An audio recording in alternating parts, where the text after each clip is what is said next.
The Finnex Stingray, what I considered a low light option for your planted tank. Is it worth it? What does it do? What are you getting for the price that you're paying for? Check it out in this video.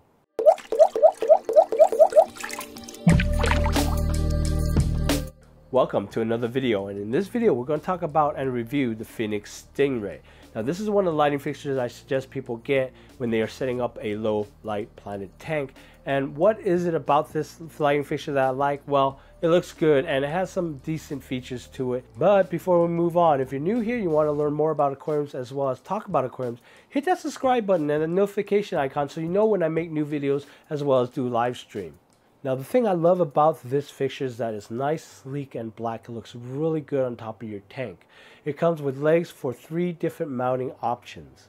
Now this lighting fixture gives out about 7,000 kelvins, and what's really important about this is the red diodes in this lighting fixture gives out the red spectrum at 660 nanometers, which is perfect red to grow aquarium plants. All in all, it actually makes your tank look really nice and makes everything in your tank pop.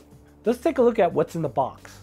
This is the Finnex Stingray fixture. The product art is pretty. Yeah, that's all I have to say about that. Now, as I mentioned before, this fixture comes with leg mounts that can be mounted in 3 ways.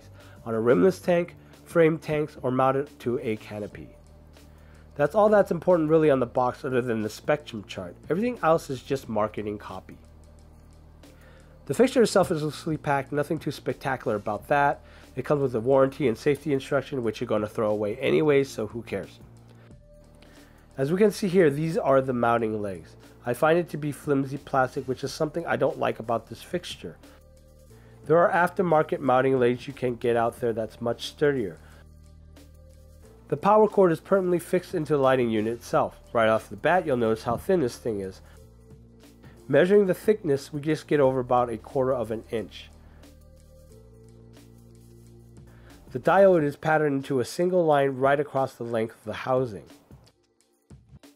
As I said before, the mounting legs of brittle plastics can be snapped if you're not careful. It has plastic screws which you can use to secure to a rimless tank. If you wanted to mount it to a frame tank, you remove the inner walls of the leg mount so it can rest on top of your tank. However, I highly advise against that for the next fact I will mention in a bit. The mounting brackets, which I don't show here, are a bit more solid and will work well if you decide to mount it to a canopy. Sliding in the leg mounts, you'll notice that it's a bit loose. This is why I do not suggest you remove the inner walls of the mounts if you have a frame tank. On both of my 10 and 75 gallons I've used this on, you can snugly fit it on the frame, leaving the inner walls intact. Just a side note before we go on. There's a plastic cap protector for the switch. Make sure you pop that off before you try turning it on or off. So plugging in the light and turning it on, we can see how the colors of the diodes are laid out. This is what it looks like for a 30-inch fixture. The blues and reds are alternated in between every 2 daylight diodes.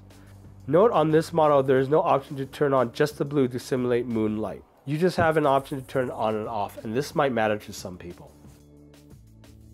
Let's talk about the par rating. Now it didn't come in the box or in their marketing copy, so I had to scour the net and see what other people have said and measured on the par rating for this light fixture. The Stingray clip light, which you will use on really small tanks, you get about 17 par at 20 inches depth.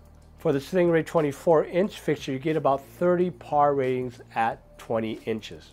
30-inch Stingray fixture, you'll get about 18 par rating at 20 inches, but again, that's from an unknown source, so I'm not too sure about that. And finally, I found the par rating for the 48-inch fixture, which is 23 par rating at 18 to 20 inches. Now, being a dork, I totally forgot to film the light spectrum chart on the box itself, so I'm going to have to recreate it here. Now, as you can see here, the Finnex Stingray has a light spectrum similar to a daylight bulb. Spike in the blues and some in the middle for the greens. However, for the red diodes emitting at 660 nanometers, we get a tiny spike on the reds. Now it's not much of a red spike. As far as I know from experience, it does grow aquarium plants. Now for coverage, again, not in the marketing copy, but from experience, it will cover a tank 18 inches from front to back.